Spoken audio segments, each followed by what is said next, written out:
Maithili express.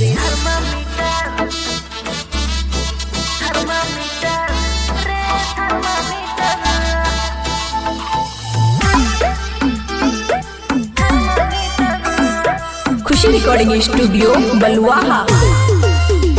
रे cocoa कोला रे पिया देना रे बढ़ल छै गर्मी आइन देना रे छौरा छुए छै पसेना डोलाए देना बेना छुए छै पसेना डोलाए देना बेना करे छी तू बड़का रचीटा हाँ लागे आने छौरा थर्मामीटर थर्मामीटर रे थर्मामीटर थर्मामीटर रे थर्मामीटर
खुशी रिकॉर्डिंग स्टूडियो बलुआहा।